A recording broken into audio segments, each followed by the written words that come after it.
Alright. Bonsoir tout le monde, bienvenue au podcast du bruit. À mes oreilles, c'est ici Alex et aujourd'hui, j'ai l'honneur d'être accompagné de Michel Owe Langevin de Voivode. Salut Michel, ça va bien? Salut. Oui, ça va bien, merci. Yes, super content de te recevoir, comme je te disais avant qu'on commence. C'est vraiment un honneur de te recevoir sur le podcast.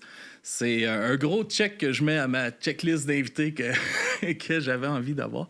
On commence toujours un peu le podcast en parlant un peu de comment que le Ben a commencé, puis tout ça. Tu sais, vous avez commencé ça dans les années 82, ça fait plus de 40 ans que le groupe il roule.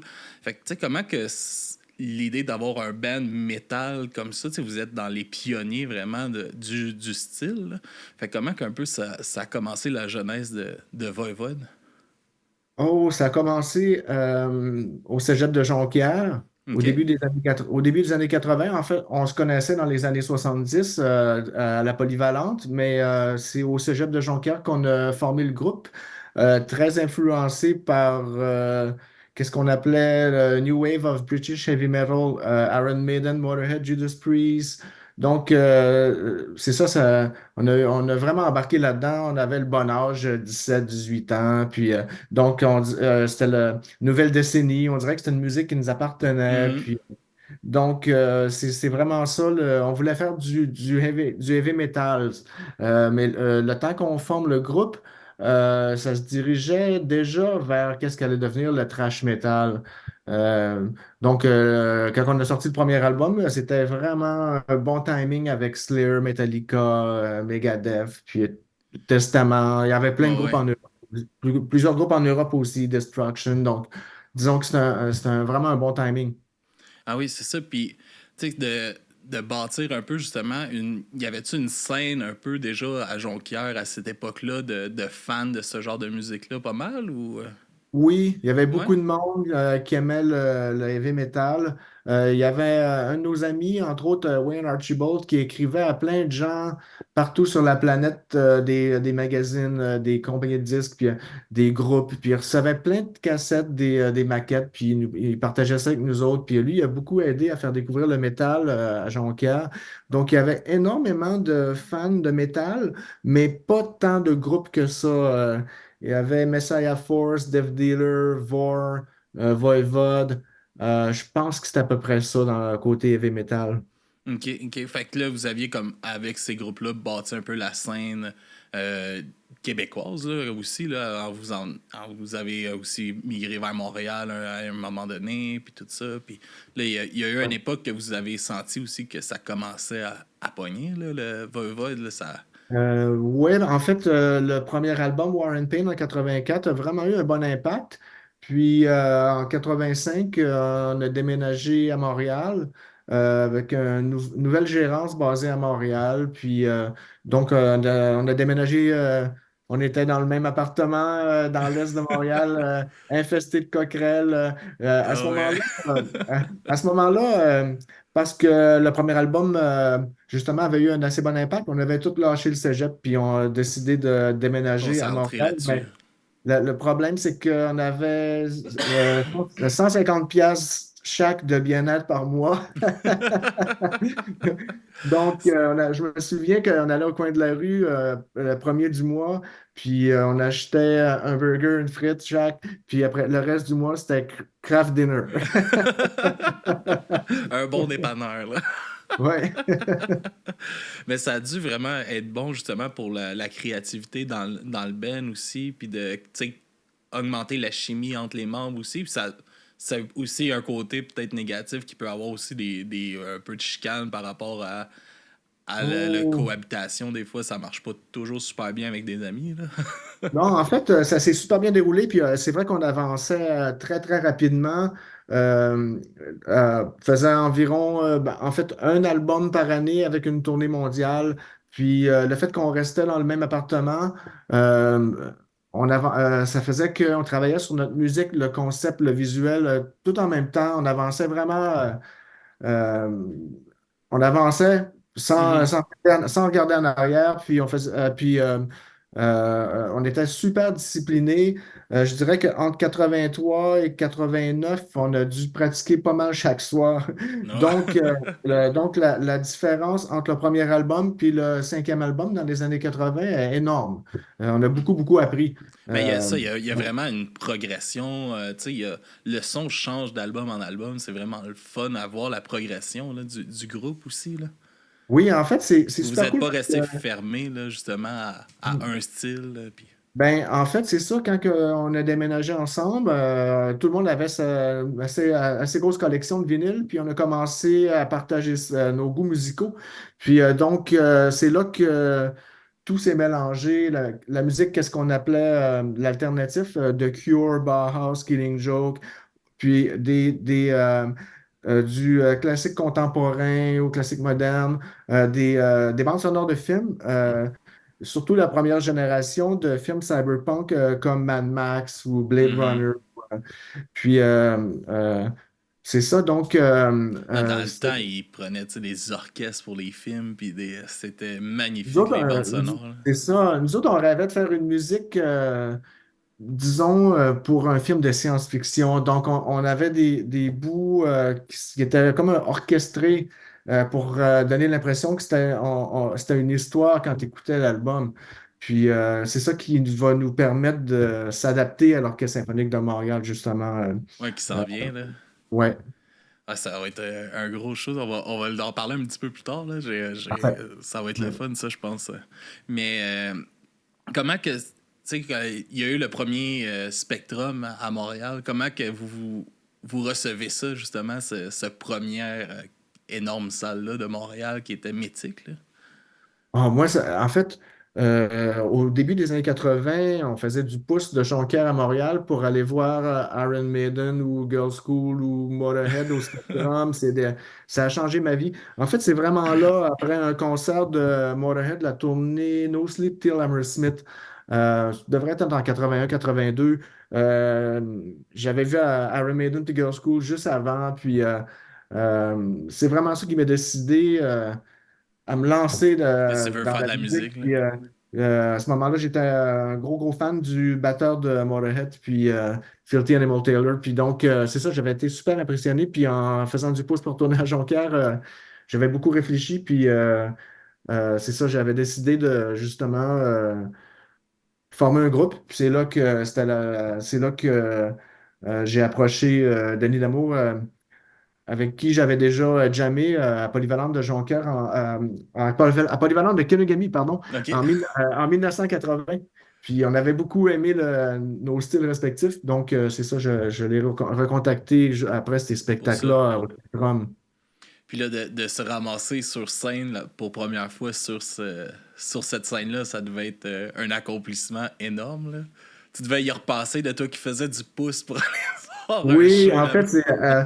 en fait, c'est à la sortie de Warren Payne en 84, où s'est fait offrir d'ouvrir pour Merciful Fate, qu'on adorait, au Spectrum.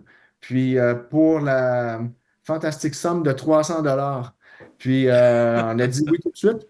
Puis c'était vraiment une belle expérience, excepté qu'à la fin du spectacle, Snake, le chanteur, juste pitché son micro, puis il est sorti, puis quelqu'un a tiré sur le fil, puis il est parti avec le micro.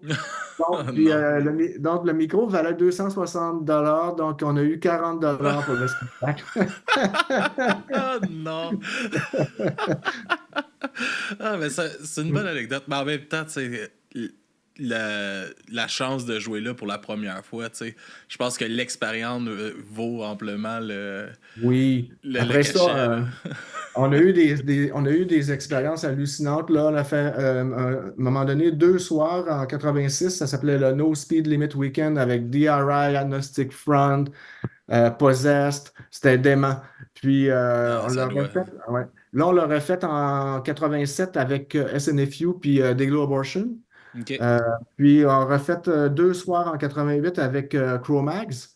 Après ça, on l'a refait en 90 avec Soundgarden et Fate No More. Donc, ouais, c'était comme c'était devenu notre salon. Ouais, c'est ça, c'était comme votre chez vous, là, le Spectrum. Ouais.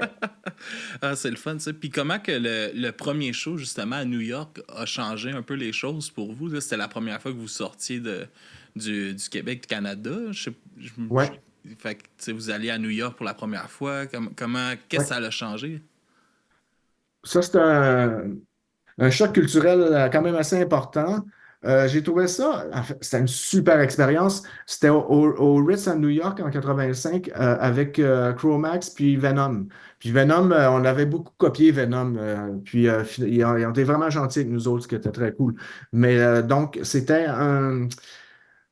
juste avant qu'est-ce qu'on appelle le crossover entre le hardcore et le metal. Mhm. Il y avait énormément de bagarres pendant les trois spectacles. Puis donc, ça, je me souviens très bien de ma vue de la batterie. C'était les bouncers qui se battaient avec les skinheads, qui se battaient avec les metals. Puis, donc, C'est un gros fallait free-fall, là. que je reste, fallait que je reste vigilant pour m'assurer que je ne me trompe pas dans mes partitions, là. C'est déconcentrant. C'était très, très T'as- mouvementé. Tu donnes Très le show, mais mouvementé. t'en as un méchant qui se donne en avant de toi, là. Mais c'était aussi la période où le thrash metal explosait. Puis tout de suite, l'année d'après, on est parti en tournée aux États-Unis avec Celtic Frost. Puis chaque spectacle était aussi dément. Donc, c'était des grosses années pour euh, le mosh pit, puis crowd surfing. Puis, Mhm. donc, ouais, ça brassait énormément. Ah, mais je pense que ça l'a comblé un espace, là, justement, dans ces années-là, que beaucoup de gens recherchaient, là, peut-être cette agressivité-là de pouvoir se défouler dans une foule, puis je pense que ça comblait quelque chose. Oui, en fait, il y en a qui en profitaient pour comme se défouler un peu. C'est-à-dire que moi puis Snake, on est allé voir au Rising Sun à Montréal quand on a déménagé dans les années 80, Discharge, GBH, puis c'était un peu dangereux d'avoir les cheveux longs dans ces spectacles-là. Donc, il y a des gens qui se sont un peu défoulés sur nous autres. Mais on avait des amis, On-Rolled, puis Northern Vultures, puis Scum, puis Fair Warning, Countdown Zero, puis on pratiquait dans le même endroit. Puis donc, on avait quand même une assez bonne protection parce que les gens dans la scène crossover, justement, nous respectaient. Mais bon, donc, c'était des spectacles thrash metal et hardcore, c'est des spectacles où souvent, c'est ça, tu pouvais manger un coup de coude sur le nez, puis c'est ça. Tu savais jamais comment que ça allait finir, là. Ouais, c'est bon, ça. Puis de ça a amené, je pense, le label Noise Record en Allemagne, En fait, qui vous ont ouais. approché. Quand on a déménagé à Montréal, on s'est installé justement à l'endroit où il y avait des groupes hardcore qui pratiquaient chez Émile à Amherst, Vigée à peu près, dans OK. une ruelle. Puis tout de suite, on s'est fait voler une partie de notre équipement. Puis on était à ce moment-là en train d'enregistrer notre deuxième album, mais on n'avait pas de contrat. Puis là, on a décidé d'organiser un festival. Euh, au Palladium, ce qui est maintenant où la grande bibliothèque maintenant à OK. Montréal. Puis on appelait ça World War III. Donc on a invité Celtic Frost, Possess, Nasty Savage, Destruction. C'est nous autres qui finissaient la soirée. Il y a énormément de personnes qui sont venues, puis ça nous a permis de finir l'album qu'on avait commencé, puis racheter notre équipement qu'on s'était fait voler. Mais on en a profité pour donner un rough mix à Martin Hain, le bassiste de Celtic Frost. OK. Lui a amené ça en Allemagne à Noise Records, puis on a eu un contrat de trois albums. C'est vraiment là où on a commencé à tourner internationalement. En premier avec Celtic Frost en 86, puis tout de suite après Possessed en Europe. Puis en 87, tournée mondiale avec Creator. Donc ça allait très très vite. Ah Puis ouais, hein? oui, puis le concept était toujours le même où on sortait un album, puis on partait en tournée faire la promotion de l'album à travers les États-Unis, ensuite à travers l'Europe, puis après la dernière date, on allait à Berlin enregistrer un nouvel album. Le problème, c'est qu'il fallait qu'on compose un album Sa route, là. Ben oui, en fait, en général, avant de partir, on le testait sur la route. Mais OK. ben, bon, donc, pour promouvoir Roar, il a fallu qu'on compose Killing Technology avant de partir en tournée parce qu'on finissait à Berlin pour l'enregistrer. Puis même chose quand on est parti avec Creator en 87 pour promouvoir Killing Technology, il a fallu qu'on compose Dimension Trust avant de partir pour finir à Berlin en enregistrant Dimension Trust. Donc, c'est le fait justement qu'on restait tous ensemble dans le même appartement qui faisait qu'on pouvait comme absorber la charge puis foncer. Ça, Puis c'était super, super ça devait excitant. être demandant, par exemple, là, justement, d'être rushé un peu comme Euh, ça. oui, mais on le sentait pas énormément parce qu'on était comme tout le monde dans la scène début vingtaine. Puis Ouais. donc c'est ça. C'était très mouvementé, mais pour moi c'était vraiment. Je découvrais le monde. Puis en plus que avant de euh, avant de partir en tournée dans le milieu des années 80 partout sur la planète, on parlait plus ou moins anglais. Mais en revenant d'une coupe de tournée, on était déjà pas mal meilleur. Puis Ah, on peut le sûrement. voir, ouais. Puis on peut le voir sur les albums. L'anglais de Snake s'améliore. La profondeur dans les textes, puis... Ouais, c'est non, ça. c'est le fun, ça. Puis, justement, aussi, il devait avoir le moment que vous réalisez que Chris, ça va marcher. Esti. Il a fallu bûcher. En fait, c'est drôle parce que quand on a commencé, on a regardé les gens qui, comme Judas Priest ou en 80, 81, commençaient à être très populaires. Puis on se disait, ça fait déjà 7 8 ans qu'il existe, puis plusieurs albums. Puis on s'était préparé à ce scénario-là, de travailler pendant 7, 8 ans comme il faut. Puis effectivement, c'est ça. Après 6 7 ans peut-être, on a commencé à sentir le résultat. Puis, c'est surtout quand on a signé. En fait, ça a commencé avec, pour l'album Dimension Trust, il y avait la chanson Tribal Convictions, puis qui était utilisée par Musique Plus à Solid Rock, le thème de Solid Rock. OK. Puis, puis cette vidéo-là jouait beaucoup. Musique Plus, Much Music, MTV. Il- Puis ça nous a ça a donné amené. plus que 150$ par mois par En fait, personne. c'est que ça nous a amené à un contrat avec MCA pour Nothing Face. Hmm. C'est là qu'on a décidé de faire la chanson de Pink Floyd, Astronomie dominée. C'est vraiment ça qui nous a fait exploser. Puis, donc, ça a joué beaucoup, beaucoup, beaucoup, un peu partout. Puis, à ce moment-là, on s'est ramassé à tourner avec Rush ou justement Soundgarden, Fate No More. Puis, c'était une super belle époque. Ah oui, hein, là, c'est la réalisation du rêve là, qui commence. Puis là, Ouais, avec ben, MCA, vous avez aussi plus de budget aussi là, pour faire plus de ce que budget. vous voulez. Puis... Ouais. Plus de budget pour enregistrer, plus de budget pour tourner, plus de budget de promotion, vidéo, puis aussi assez de budget pour qu'on déménage dans nos appartements respectifs. Ça, Ça c'est un gros commence, plus, non? ça commence à être le temps quand même. Ouais, j'imagine, j'imagine. Puis, c'est toi qui s'occupais un peu de la direction visuelle là, du band puis tout ça. Qu'est-ce qui t'inspirait? J'ai vu comme un peu une légende pour Voivode, c'est une légende de vampire un peu puis tout ça. Qu'est-ce qui t'a inspiré là-dedans? En fait, l'inspiration vient du magazine Métal Hurlant. OK. Euh, j'ai découvert ça dans le milieu des années 70 quand ça a sorti sur les tablettes. Puis je voulais devenir dessinateur pour le magazine Métal Hurlant. J'étais vraiment focusé là-dessus. Puis à ce moment-là, je lisais Dracula de Bram Stoker, puis Seigneur des Anneaux. Puis j'ai un peu fait un mélange de tout ça, puis créé un personnage, une espèce de vampire. euh, guerrier. Puis, j'avais vu, pour la première fois que j'avais vu le nom Voivode, c'était dans un livre de Bob Moran, Le Talisman des Voivodes. OK. Je trouvais que c'était un beau nom. Puis, si je me souviens bien, c'était un espèce de roi gitan momifié, ou en tout cas. Puis, mais j'avais trouvé que le nom était beau. Puis, je l'ai revu dans la préface de l'édition française de Dracula où il expliquait que Dracula était un voïvode, une espèce de chef guerrier. Puis là, mélangé, là, à ce moment-là, j'avais comme créé une planète où le voïvode évoluait. En fait, le voïvode était le gardien de la planète qui s'appelait Morgoth. Puis ça, c'était influencé de Mordor, puis OK.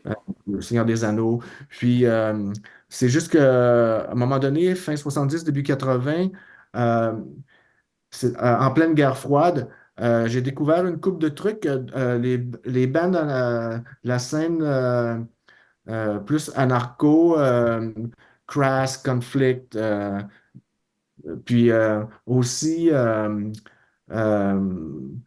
Dead Kennedys, des trucs comme ça. Ouais. Puis aussi, début 80, un documentaire qui s'appelait Si cette planète vous tient à cœur, je pense, de l'ONF, qui parlait de l'armement nucléaire puis des dangers de De tout ça. dévastation nucléaire.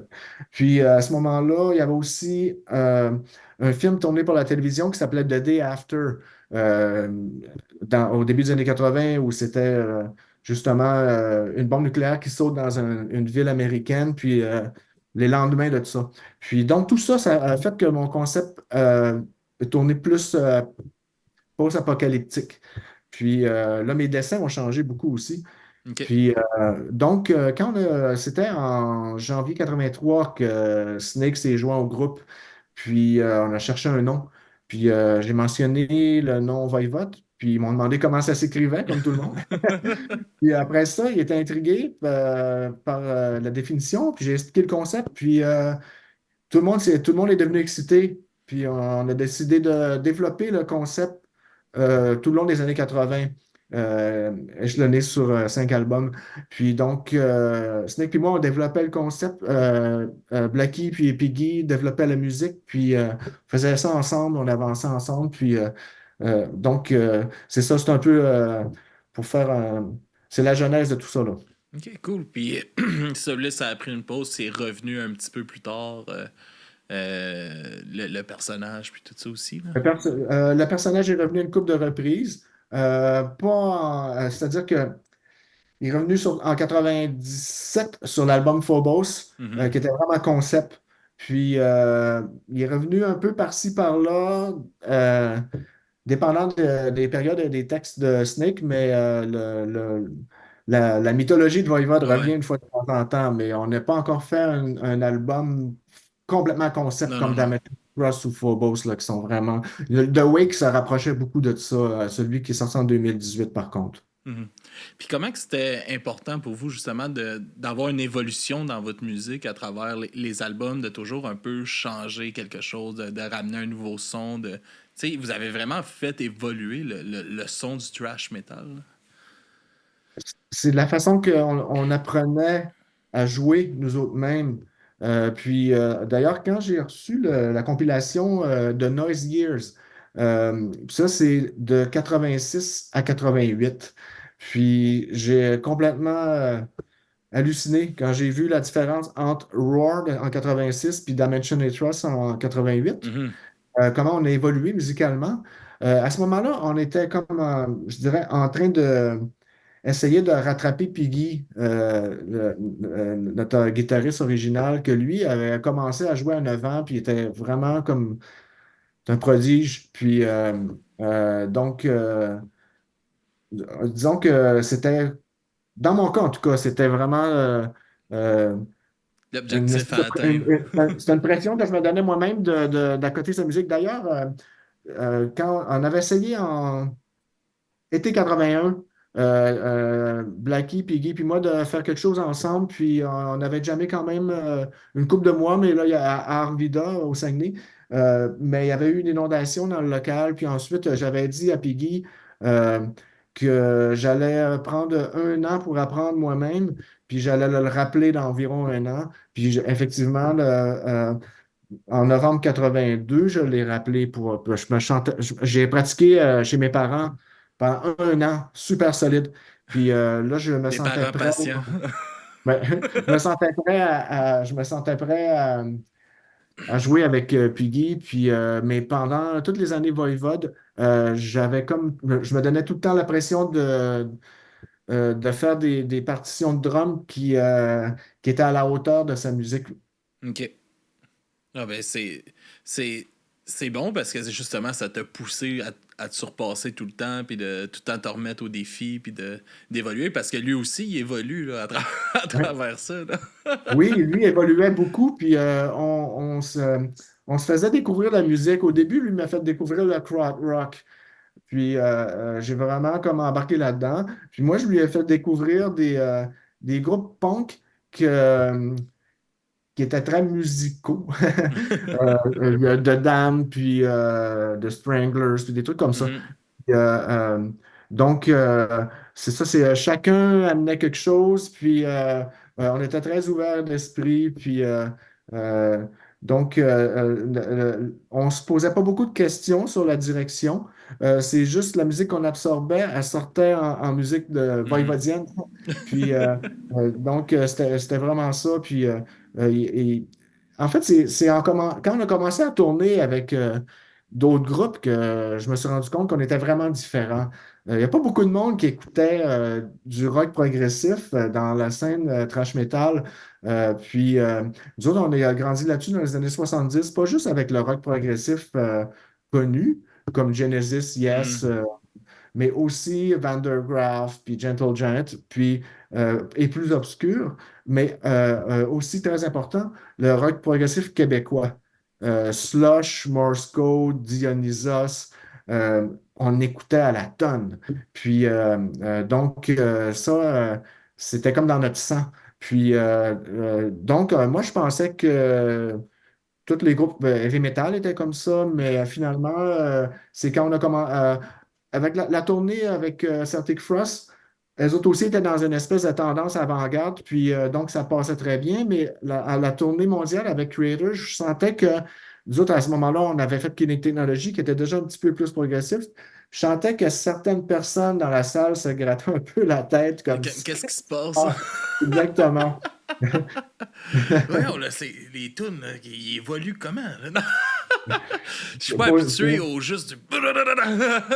Puis on jouait très vite, puis on faisait des changements de tempo, puis de structure à Mhm. tous les trois temps, puis en tout cas, c'est ça. Puis donc, je voyais que ça surprenait des gens, mais Mais c'est peut-être ça aussi qui vous a aidé à passer à travers 40 ans de musique aussi, le fait de tout le temps chercher à évoluer, à vous développer votre son, puis à chaque fois on présente quelque chose de quand même nouveau, puis c'est le fun de ouais. voir ça, puis ça fait que vous avez perduré à travers toutes ces années-là. Là. Oui, ben, c'est sûr que maintenant, on a beaucoup de respect pour ça parce qu'on faisait à notre tête, puis les albums sont différents. Il y a eu une couple de périodes où il y a eu des explosions musicales où on a fait Wow! Puis ça nous a influencé comme tout le monde. Mhm. Comme l'album Angel Rat en 91 et plus alternatif.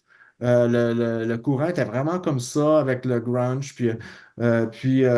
Ça reste très voivode, mais je peux voir qu'on venait juste de tourner avec Faith No More puis Soundgarden l'année d'avant. Puis aussi, C'est pas des petites influences grunge, ça, là. ben, en fait, c'était l'atmosphère dans la salle Mhm. qui avait beaucoup changé. C'était plus un mosh pit, c'était un mouvement de foule. Puis c'était complètement une autre approche sur la scène et dans la salle. Puis on a été marqués quand même. Puis il y a aussi dans le milieu des années 90 où on était en trio. Puis on était retourné un peu à nos racines hardcore. À ce moment-là, il y a eu des trucs qui sont sortis comme Fear Factory, Machine Head, puis Meshuggah, puis tout ça. Puis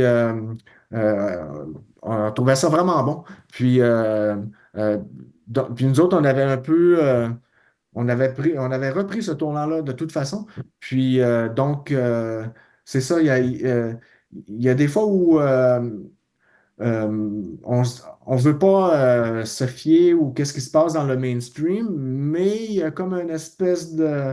Il y a une empreinte sur notre musique quand même de qu'est-ce qui se passe. Ben, Tu tu sais, sais, veux pas, tes goûts influencent ce que tu fais. Là. Fait que s'il y a quelque chose que t'aimes, naturellement, ça peut teinter ce que tu vas faire. oui, en fait, Piggy, lui, est tombé dans l'alternatif là, tellement, là, il écoutait tellement Smashing Pumpkins, Tool, Radiohead, qu'à un moment donné, on lui a demandé d'aller écouter ça dans le derrière de l'autobus parce qu'on était, on était plus capable. Donc, lui, ça a beaucoup paru dans son écriture. Il a arrêté de faire des solos à 1000 notes, plus des ambiances, puis des couches de son, puis je voyais que ça l'influençait, puis moi, ça m'arrangeait aussi parce que ça me forçait à avoir une autre approche à la batterie, puis c'est le fun. Ouais, ouais, c'est ça, de combler plus un mode ambiant Oui. que voyons, supporter un solo qui rentre dedans, là. C'est ça. Puis maintenant, de nos jours, on est retourné à côté compliqué progressif.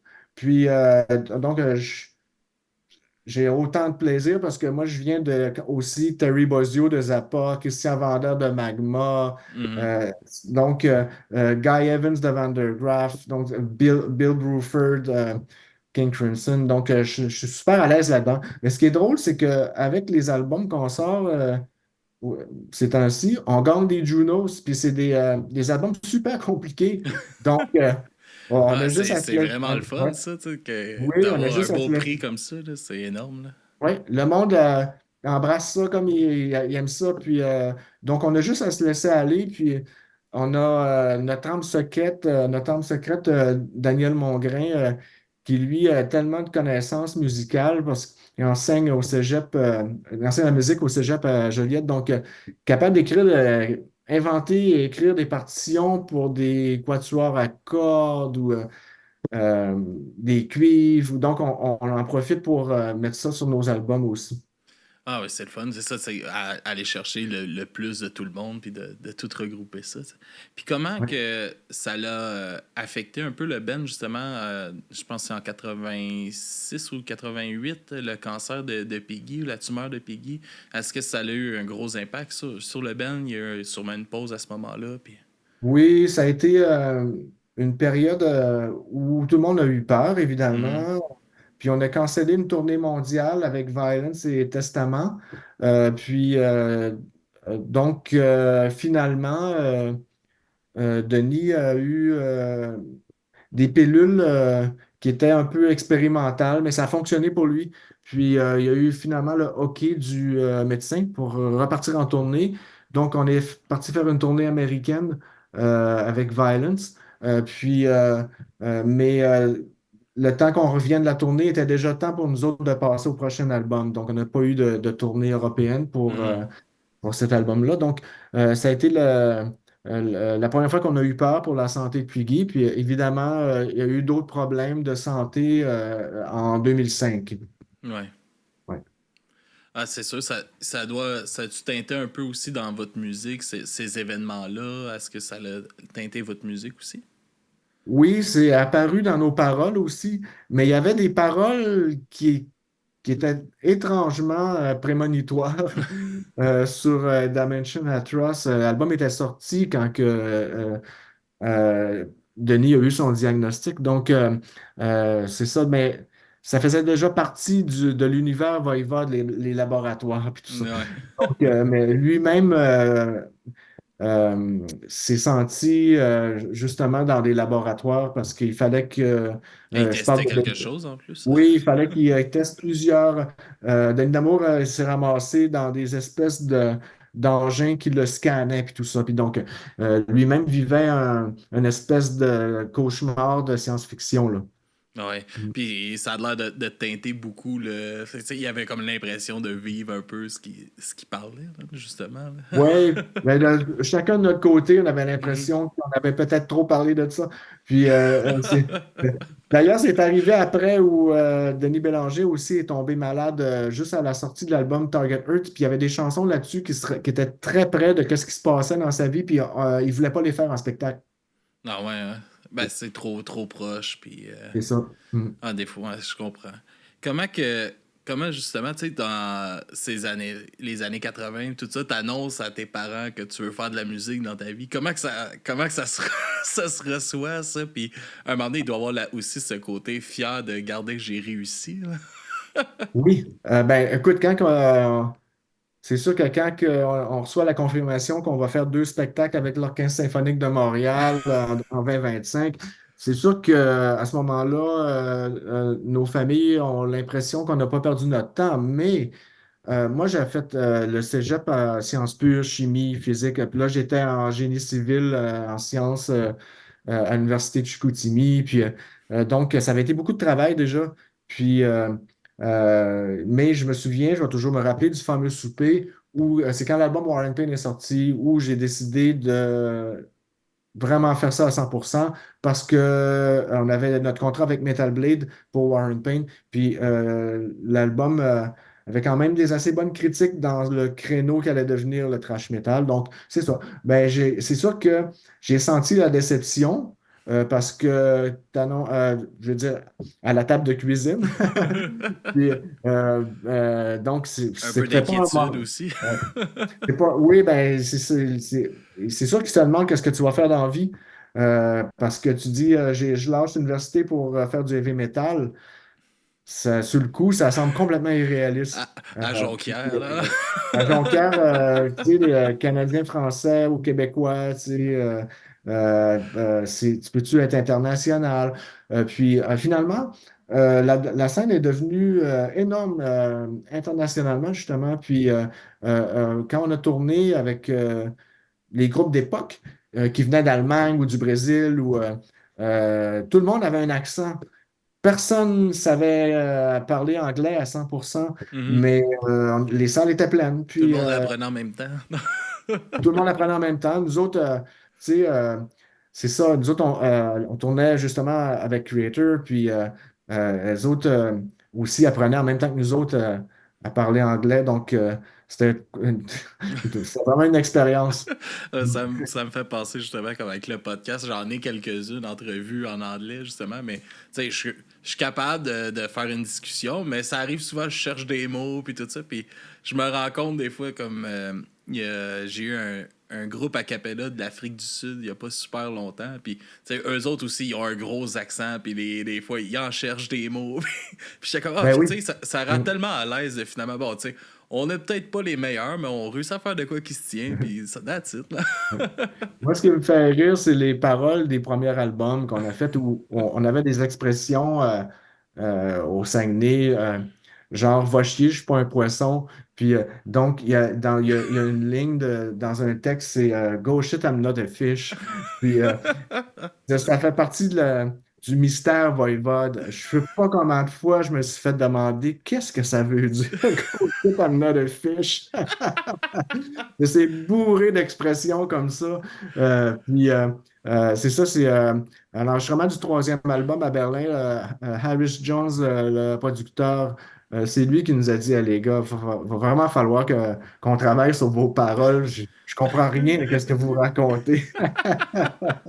Il nous a beaucoup aidé pour Killing Technology. Puis après ça, pour Dimension Atra, c'est une secrétaire de Noise Records à Berlin qui nous a aidés. Elle venait d'Angleterre. Puis OK. donc, elle nous a aidé à angliciser ça. Puis, ouais, c'est ça. Ah, c'est bon, c'est bien. Mais tu sais, ça fait partie justement de l'histoire, tu sais, c'est la réalité, là. Vous êtes des gars de Jonquière qui apprenaient l'anglais, puis on fait avec qu'est-ce qu'on a, tu sais. On parle comme ça, c'est souvent l'erreur qu'on fait, là. On va traduire nos expressions québécoises qui font aucun sens. Oui, j'aimais bien. Je pense que c'est Rocky qui avait dit. Euh, Au lieu de dire shut the fuck up, il a dit fuck the shut up. Puis là, on n'arrête pas de dire ça maintenant. C'est trop bon. Ah oui, c'est parfait. Puis, comment, c'est ça, comment tout évolue pour arriver à un projet avec l'orchestre symphonique? Ça, c'est quand même incroyable, là. Ça va être un gros projet là, qui s'en vient. Ah, ça, c'est le parcours, la vie des fois. Je me suis beaucoup impliqué avec des organismes qui viennent en aide aux gens en difficulté. Le Bon Dieu dans la rue, puis les impatients. Puis, OK. donc, j'ai fait des spectacles puis des enregistrements musicaux avec ces gens-là. Euh, Ça puis doit être une expérience vraiment le fun, ça. c'est vraiment, vraiment, c'est magique. Puis, euh, donc, je me suis lié d'amitié avec Siou, Siou, qui est un artiste montréalais qui fait les illustrations aussi. C'est un camelot du magazine L'Itinéraire.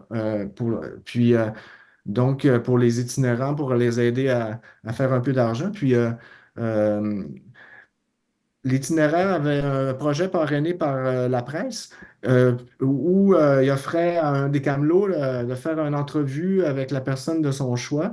Puis, Sio a décidé de faire une entrevue avec moi. OK. Puis donc, on a fait ça dans un sentier urbain en dessous du pont Jacques-Cartier. C'était vraiment cool. Il y avait le photographe de la presse pour prendre des photos. Puis cet article-là est apparu cette entrevue-là est apparue dans l'itinéraire. Ensuite, ça a été repris dans la presse en ligne. Puis le basson solo de l'Orchestre symphonique de Montréal a vu l'article. Il l'a acheminé à la direction de l'OSM. OK. Puis la directrice de l'OSM a vu ça, puis elle a lu l'article, elle a trouvé ça super intéressant. Puis elle avait fait avec Diane Dufresne l'orchestre symphonique. Puis euh, Richard Langevin, le mari de Diane Dufresne, c'est mon cousin. Dans l'article, dans l'entrevue, je mentionnais que Richard m'avait montré à dessiner, je ne sais pas si tu te souviens, le Atomas, la fourmi atomique. Oui. Euh, puis c'est le premier dessin que j'ai fait dans ma vie. Puis Richard Langevin m'avait montré à dessiner à Thomas. Puis donc, elle a contacté Richard Langevin, qui a contacté ma mère. Je suis revenu de tourner, j'avais un message sur mon répondeur de Richard Langevin qui me disait que l'OSM me cherchait. Donc, hey, à cause d'un article dans Most l'itinéraire, welcome. euh, mais non, mais hey, c'est incroyable qu'est-ce qui peut arriver. Puis on a toujours, toujours rêvé faire un spectacle symphonique, Mais puis j'imagine, tu sais, avec qu'est-ce que tu me disais, tu étais fan de musique, de films, puis tout ça, fait que ça oui, va complètement fitter, tu sais, puis en étant justement fan de science-fiction puis de fantastique, est-ce que je peux comprendre, est-ce que je peux comprendre, je pense oui, qu'il y a des choses grandioses qui peuvent se passer, justement, là. Rajouter ah oui, des profondeurs encore plus grandes, puis... c'est ça. Blair Thompson qui va faire les arrangements, euh, selon Chewie, il est super aventureux. Il a déjà travaillé avec Chewie, notre guitariste, pour l'inauguration de l'amphithéâtre de Trois-Rivières. OK. Puis donc, on a vraiment hâte. Il nous a dit il allait faire les arrangements en juin, juillet, août. À partir de septembre, on va avoir du pain sur la planche. Puis on a vraiment hâte. On a choisi des pièces qui étaient à plusieurs mouvements. Puis donc, Piger je dans les pense que pièces progressives. oui, exactement. Puis des pièces assez longues. Puis c'est ça. Donc, euh, on a vraiment hâte de travailler là-dessus, mais c'est entrecoupé de. C'est-à-dire qu'on a les festivals à faire en Europe en juillet. Mhm. Euh, Peut-être une tournée sud-américaine en octobre. On est en train de checker si ça vaut la peine. Puis financièrement, je veux dire. Ouais, ouais. Puis, après ça, on a plusieurs spectacles au Québec en novembre et décembre. Donc, c'est en janvier 2025 que l'Orchestre symphonique se passe. D'ici ce temps-là, on en profite quand même cet été pour écrire de la nouvelle musique. OK. Pour un Ouais. nouvel album, un 17e album. Ouais, puis aussi, sans compter qu'on on est en train de terminer le film We Are Connected sur Voivode qui va être Ouais, en vous avez fait première. Ouais. une campagne de sociofinancement pour tout ça aussi, là. Oui, ça a marché. Puis, va être présenté en grande première à Fantasia à Montréal, OK. fin juillet. Puis, il y a un livre sur Voivode qu'on est en train de terminer aussi qui s'appelle Always Moving. Donc, Always Moving. Ah ouais, hein? C'est quoi tu sais, les différences que ça va amener justement à tu sais, vous êtes habitué de jouer vous ensemble, là, mais là de devoir jouer, suivre un peu, tu sais, vous allez devoir vraiment être connecté avec l'orchestre puis tout ça. Ouais. Comment que ça vous vous préparez pour ça? Euh, on est en train de figurer la patente parce que c'est une bonne question parce que c'est pas évident. Au niveau de la batterie, il y a beaucoup. Les cymbales puis tout ça, je pense que je vais tomber ses nerfs à une couple de musiciens. Mais il y a une façon, je suis sûr, d'avoir une espèce de cage en plexiglas ou quelque chose. Puis, mais l'affaire, c'est que il faut que si on me place avec les percussions, il faut quand même que j'aie un contact visuel avec le reste du groupe Voivode. Puis au début, on avait pensé faire ça à la maison symphonique, mais justement, la configuration ne fonctionne pas avec un Le concert band, rock. ouais.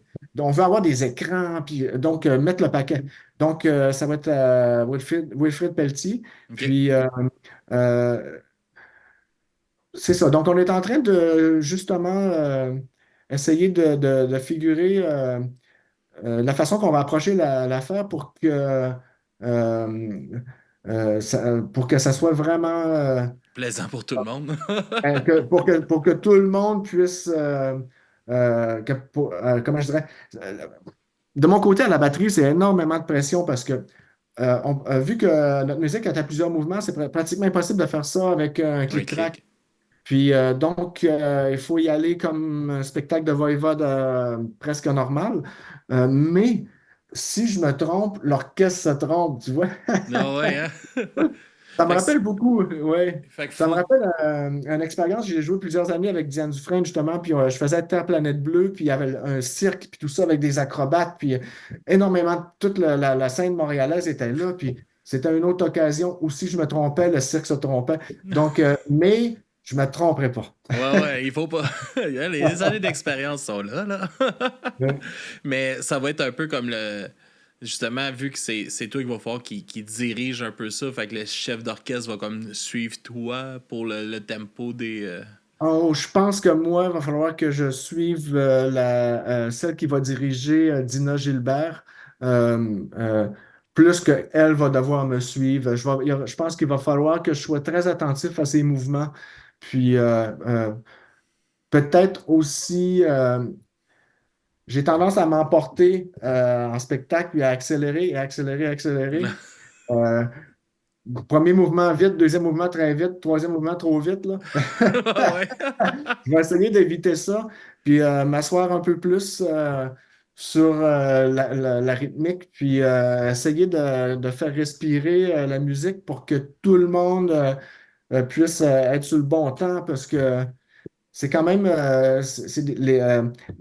les parties dans les chansons arrivent vite, puis donc ouais, ça va être un apprentissage. On va s'y mettre, puis on va travailler aussi avec les maquettes des arrangements au studio Radicor euh, à Notre-Dame de Mont-Carmel où on enregistre nos albums depuis plusieurs années avec Francis Perron OK. qui, qui enregistre nos albums aussi. Donc, on va pouvoir comme figurer toute la patente, puis s'assurer qu'on ne mélange pas l'Orchestre symphonique de Montréal. Ah, mais j'espère que ça va bien se passer, Michel. Ouais. Ouais. On approche déjà l'heure, Michel. Euh, je vais te laisser nous parler un peu des deux chansons qu'on va faire jouer, si ça te dit bien, de Synchro Anarchy puis Fix My Heart. Je sais pas si tu veux nous parler un peu de ces deux chansons-là.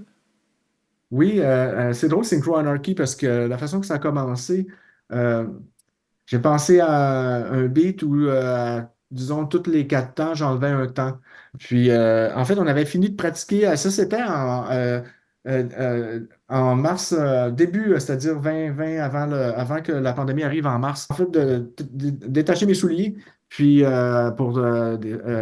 puis, pour mettre mes bottes d'hiver. Ah ouais. Puis, j'ai eu le flash ah, je vais faire comme une espèce de beat, puis enlever un temps. Puis là, j'ai dit au gars, hey, j'ai une idée. Puis je me suis levé, je me suis dirigé vers la batterie, puis je me suis enfargé dans les lacets de mes souliers. J'ai failli m'empaler dans un pied de cymbale. Puis, euh, le- puis au début, euh, l'espèce de beat que j'ai fait, Chewy l'a enregistré, puis il a appelé ça The Shoelace Incident, juste pour qu'on se souvienne c'est quoi. Puis là, ça a donné l'idée à Snake. Dans la vie, tu te penches pour attacher ton soulier, il y a un pneu qui te passe au-dessus de ta tête, qui vient d'une voiture qui vient d'avoir un accident, puis juste des timings comme Ouais, ça, les tu sais. timings parfaits, là. Exactement. Donc, c'est un peu ça, Synchro Anarchy, mais c'était aussi, ça représentait qu'est-ce qui se passait aussi en pleine pandémie. Tout ça, quand on écrivait un album, on a écrit Synchro Anarchy en faisant distanciation, puis toute la patente Mhm. avec Logic Pro, puis Dropbox, en tout cas. Anyway. Puis ça représentait euh, comment on avait monté l'album, puis l'état de la planète aussi en même temps. Donc c'est ça, Synchro Anarchy. Cool, cool. Puis pour Fix My Heart, c'est ça, je vais passer la vidéo que vous avez sortie, la version de 2023. Là. Oui, l'année passée, on a sorti l'album More God Tales, puis c'était pour célébrer le 40e anniversaire de Voivod. Donc, on a fait un survol de notre carrière. On a invité Eric Forrest, qui a fait la voix sur Rise, chanteur, bassiste des années 90, puis aussi Jason Newsted sur Rebel Robot. Puis, on en a profité pour faire la première tune qu'on avait écrite, Condemned to the Gallows, puis des tunes qui n'étaient pas nécessairement des hits, mais donc Fix My Heart de Outer Limits, une chanson qu'on aimait beaucoup. Puis c'est cool ce projet-là parce que ça a permis à Eric de venir chanter avec nous autres au Hellfest en France l'année passée. OK. Puis Jason est venu jouer avec nous autres Rebel Robot et la chanson Voivode à Fort Lauderdale l'année passée. Puis c'est un super beau projet. Puis nouvelle version de Fix My Heart. On en profite pour la jouer en spectacle. Puis c'est une pièce que le monde nous a demandé beaucoup au fil des années, puis on l'avait un petit peu ignorée. OK. Fait qu'on la ramène à l'avant-plan. Ouais. Oui. Ah, c'est le fun, ça. Puis ça doit être incroyable, justement, tu sais, les premières fois que vous faites, genre, les tournées de gros festivals, puis aujourd'hui, tu sais, avec tous ces plus grands festivals-là, d'avoir la chance de jouer là, puis de jouer devant des énormes foules comme ça doit être incroyable comme feeling aussi. Oui, c'est incroyable les grosses foules. C'est sûr que, disons, comme quand on a fait on a ouvert pour Metallica sur les plaines. Puis Mhm. il devait avoir 100 000 personnes. À ce moment-là, ça devient comme une masse de monde. Puis je trouve ça moins stressant que le lendemain matin, on faisait un show surprise dans la rue à Québec pour les passants. Puis j'ai trouvé ça plus stressant d'avoir il y a une foule qui s'est ramassée, puis c'est du monde direct en avant de toi qui te regarde. Mais Il y oui, a moins de jouer les, distance que sur le main stage des plaines, hein? mais jouer les gros festivals, c'est vraiment fantastique. Mais moi, j'aime ça jouer dans toutes les circonstances. On vient juste de faire une tournée américaine avec Prong. Puis c'était des salles genre Club Soda, disons, OK? OK. Puis c'était fantastique. Ah, moi, c'est ma salle préférée, moi, à Montréal. Là. Le Club Soda, là, je pense que Ouais. c'est une des salles que c'est juste assez gros. Tu sais, puis le son est super bon. Les bands peuvent avoir un beau stage aussi. Tu sais, le stage est assez Ouais. grand. Puis... Non, Oui, c'est une belle place. la dernière fois qu'on l'a fait, c'était au Festival de Jazz en 2019. Puis ça va toujours rester, ça va dans ma mémoire pour toujours. Ouais. Ben, merci beaucoup, Michel, pour le temps passé avec moi. C'était super heureux de t'avoir rencontré. Là. T'es vraiment, vraiment sympathique. Puis c'est vraiment le fun. Merci. Vraiment le Merci de fun. m'avoir invité. Ben, ça fait Euh, plaisir. la, la prochaine fois, on parlera des 3 autres décennies. Ben oui, ben oui, on pourra se faire un plan 2. Parfait, merci beaucoup, Michel. Puis on se dit à la prochaine. Tout le monde, merci OK. d'avoir été là, ceux qui étaient là. Puis